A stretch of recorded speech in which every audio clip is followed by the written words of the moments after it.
નમસ્તે વિદ્યાર્થી મિત્રો. તો આપણે ભણશું આંકડાશાસ્ત્ર. આંકડાશાસ્ત્રમાં સ્વાધ્યાય 13.2 માં દાખલા નંબર 1 બહુલક. બરોબર. તો સૌપ્રથમ આપણે આમાં વર્ગ આપેલા છે, આવૃત્તિ આપેલી છે. હવે આમાં આપણે આનું સૂત્ર આવડે અને સૂત્રમાં કિંમત મેળવતા આવડે એટલે દાખલો થઈ જાય પૂરો. સાવ સહેલામાં સહેલો દાખલો છે. હવે આ આવૃત્તિમાં સૌથી મોટામાં મોટી આવૃત્તિ ટૂંકમાં કઈ સંખ્યા 6, 11, 21, 23, 14 કે 5? આમાંથી સૌથી મોટો આંકડો કયો દેખાય તમને? તો કે 23.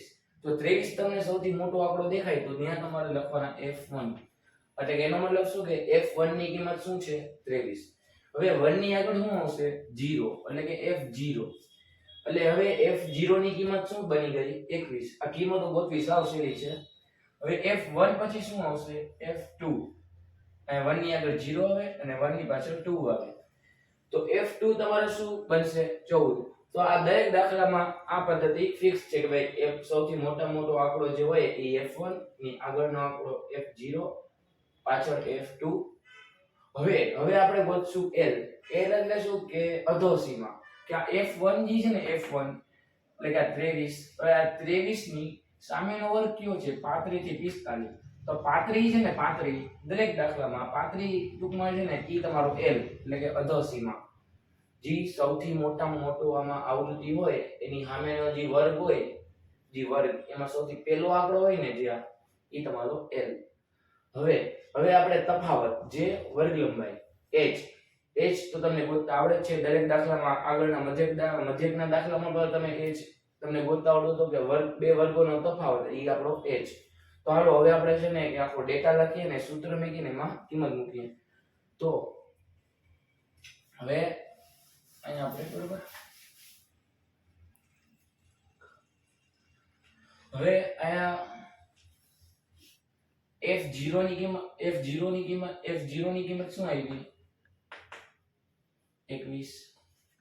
f1 ની કિંમત 23. f2 ની કિંમત 14.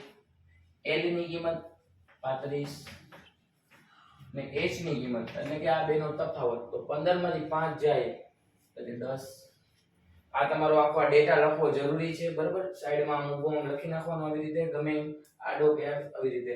તો તમને દાખલામાં માર્ક કપાશે. બરાબર. z બરાબર l વત્તા f1 ઓછા f0 છેદમાં 2f1 f0 f2 ગુણ્યા h. હવે l ની કિંમત અહીંથી જોઈ મેકવાની છે. તો બરાબર ના બરાબર l બરાબર આપણે મેકશું 35. f1 23 છે. બરાબર. માંથી જોઈને એમાં કિંમતો લખવાની છે. f0 કેટલા છે? f0 21 છે તો અહીંયા જોઈને 21 લખો. 2 ના 2 એમ. હવે f1 ની કિંમત તો કે f1 ની કિંમત 23 છે તો જોઈને 23 લખો. કૌંસમાં લખજો કેમ કે આ બે વચ્ચે 2 અને f1 વચ્ચે ગુણાકારનો સંબંધ છે. અથવા ગુણાકારની નિશાની કરો તોય ચાલશે, કૌંસ કરશો તોય ચાલશે. માઈનસ ના માઈનસ. f0 આપણે 21 છે. હવે ઓછા ના ઓછા, આ ઓછા નિશાન બરોબર. f2 આપણી પાસે 14 છે. હવે h ની કિંમત આપણી પાસે 10 છે તો જોઈને 10 લખવાની. 10 ના 10. હવે આ બધાની કિંમત જેમ હતી જોઈને આપણે બધી મૂકી. હવે આપણે સૌપ્રથમ આનું આપણે બાદબાકી કરીએ તો 35 ના 35 એમને. 23 માંથી 21 જાય એટલે કે 2. હવે 23 ગુણ્યા 2 કરી નાખો. 23 ગુણ્યા 2 કરશો એટલે કે 6 એટલે કે 46 ઓછા 21 ઓછા 14 ગુણ્યા 10. હવે 35 ના 35 વત્તા 2 ના 2.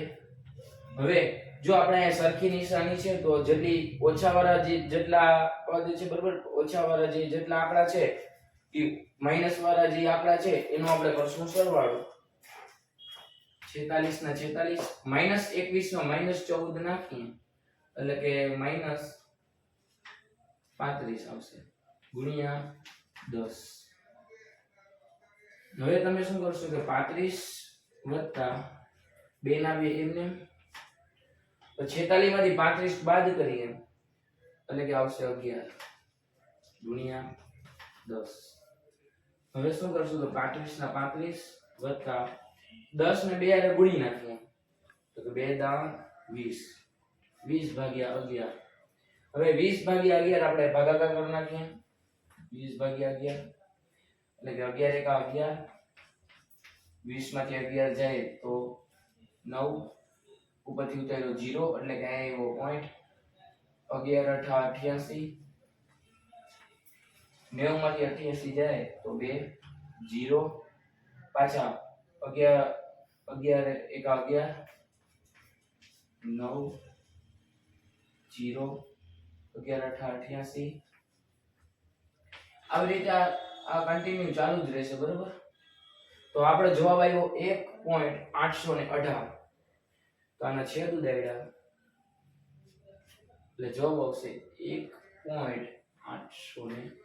હવે જો 1.818 છે ને તો પોઈન્ટ પછીનો ત્રીજો આંકડો 5 હોય અથવા 5 થી મોટો હોય તો આપણે આગળના આંકડામાં 1 ઉમેરી દેવાનો અને પછી આ નહીં લખો તો ચાલશે.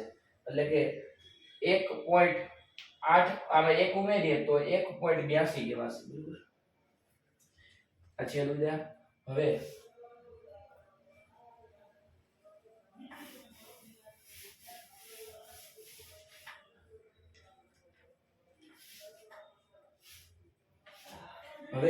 હવે શું કરશું આ બરાબર લખી નાખીએ કે 35 ના 35 વત્તા 1.82.